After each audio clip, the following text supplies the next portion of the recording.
once you know that, once you've decided I want to teach an elective, and it can be anything from your heart, anything that you like to do, or a hobby or an interest, something like that. Then it's time to plan, and planning is essential to having it go well. It's not that hard, but it's really really important part of electives going really well. So you've decided what your elective's going to be, and this is my goal. Like, for instance, when I used to teach stained glass, well, I want to teach stained glass, and I know that I have 1, 2, 3, 4 sessions, and only an hour in each. So I have to choose a project that's small enough so that we'll actually be able to accomplish it. And then I have to break it down into what am I going to do week 1, what am I going to do week 2, week 3, week 4. Many electives, you do whatever your project is, and it's finished the first day, and then you do a different project on the second day, third Friday or something like that. But you want to think all that through, and then you want to think about what materials do I need to have. And we have many materials here at school in our art cabinets, which you're welcome to use, but you want to come in ahead of time, look through, figure out materials you want, and put a Post-it on it with your name. I'm going to use, these pens or whatever, so that when you arrive the morning of the elective, someone else hasn't already taken them to use for something else.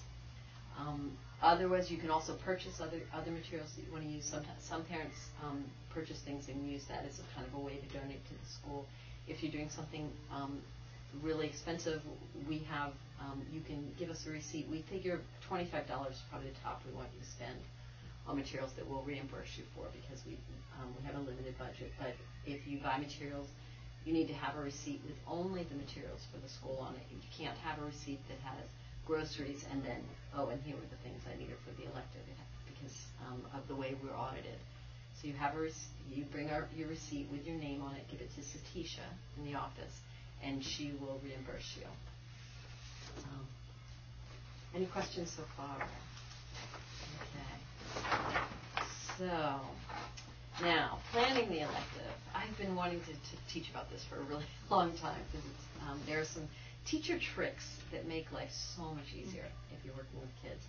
And front loading is the whole key of teaching. It's like thinking ahead, knowing, having the kids understand what's going to come up next, and having all your materials and everything ready. Then the day goes really smoothly. So step 1, of course, is the stuff you do at home, prep. Thinking through every step of the process on the days that you're going to be there, and gathering your materials. You want to have them all here. You do not want to arrive that morning and be racing around trying to find things. Step 2, come early, the day that you're doing the elective, a little bit early, so that you can look in the room that you're going to be in and figure out, have your materials ready, so that when the kids walk in, you're not but you're ready for them. They walk in the door. You can imagine when a group of kids comes in the room, if you're busy doing something, then that's the time when they fall apart. They start grabbing you with the scissors that you put out. If instead you're ready to greet them, then you have their full attention from the very beginning. There are 3 parts to a lesson always, and it's the opening, the middle, the activity, and then the closing. And people who haven't taught a lot tend to forget, or not even realize there are those 3 parts, but you always do the 3 parts. So the opening is getting all the kids' attention, and this is what we're going to do, and introductions. As a teacher, I've taught for, I guess, almost 40 years now. You would think I'd be like real relaxed about a group of kids walking in the room for something I'm going to do. Never. I know the first thing I think about is, where do I want them to gather? And it will depend on the activity. If you're doing a bicycle riding activity, then they're all going to be standing with their bikes. You got to think, okay, I want them to talk to me. I need to, maybe I draw a line with chalk. Line up your bikes on this line. If it's some other activity, if it's outside, I would always say, I want you all here, and I want you all to kneel in a circle around me. And that's the first place where I'm being alpha. Kneel in a circle around me. And that sets the tone that, I'm going to listen to this teacher.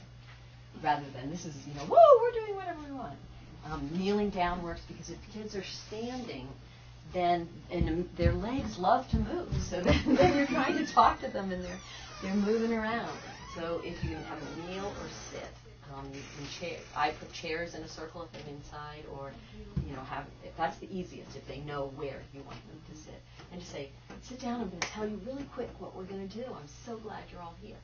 And then you want to get all their names, you know, who are you, and you'll have a little roll sheet that we'll give you so that make sure you've got all your kids there. Because some kids will be confused about where they're supposed to be.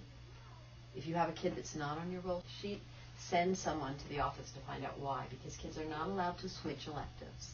Even if they ask you, they may not switch electives, because that causes a whole issue where one kid switches and then 10 of them want to, and we can't handle it. So it's only 4 weeks. They stay in the elective, and next time they get their choice. But you want to make sure you have all the kids and you don't have any extra kids. And then you want to tell them what you're going to be doing. This is the first part of every lesson every good teacher does. So this is what we're going to be doing. We're going to be making stained glass. And they're all looking over there. I've got all the materials set on the table, but I never have them go right to where the materials are, because what do kids do the minute they see the materials? Yeah, they all pick them up, and now they're all like, ah! And you're trying to get their attention. So a cardinal rule of teaching is never hand out materials until you're finished giving instructions. And you say, the materials over there, and you say, this is what we're going to do. First of all, and the first thing you always teach them is how they get quiet when you want their attention. Because they're going to be met times during the elective when they're going to be noisy, and you're going to want them to look at you. And if you haven't told them how, you're going to be going like, hello, hello, you know. And it's different if it's a really small group. It's not as hard as 3 kids, but if you've got 9 kids, 7 kids, it matters. So at our school, a lot of times we do that. And you guys have to go. You copy, you report. No, you repeat the clapping. Right. So repeat the clapping pattern I'm doing.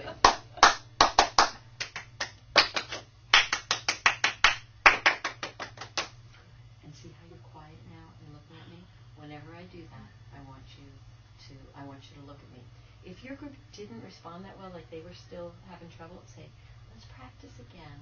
This time, I want you to pretend you're talking to each other, and when I do it, I'm going to want you to stop immediately, look at me, and be silent, so I know you're listening. So pretend you're talking to each other. What are you doing well? What kind of elective are you going to teach? Excellent. Everyone stopped. Eyes on me. Listening. Great. So you always practice anything you're trying to tell the kids until they do it perfectly. Don't just say, no, I want you to do it better next time, because it's the practice. So if you said, I need everybody to come over here right now, and one kid wanders, then instead of just saying, next time I want you to come really fast, you say, go back to where I started and come straight back to me. So they go back and they come straight. As soon as you, in that beginning, have set the tone of how it's going to go, the elective will be way smoother. If you wait until they're not listening and then you keep trying to intervene, you've got a much harder job. So setting it up right away. So my expectation when you're in my elective is that when I'm talking, you're listening until I'm all the way done. And I'll always tell you, now is the time to start. It's time to start. Until I say that, you're just listening. Okay? So whenever you're giving instructions, especially in something that has materials, people who haven't taught for very long often will start saying, pick up your pencils, and then you'll be drawing this, and you'll get your paper, and then kids start to go over and do that. Well, now they can't hear the rest of what you have to say. So you always say, I'm going to give you all the instructions, touch nothing until I say go. Listen now. You know, and so then you tell them, then you go, okay. Now, before you even say go, you say, Lynn, can you repeat back what were the instructions? And then she repeats back what I said. Get your scissors, get your paper, get your pen, take it to your table. You go, great, you got it. Okay. And then you just next them to go. Okay? So listen and then go and do. The other expectation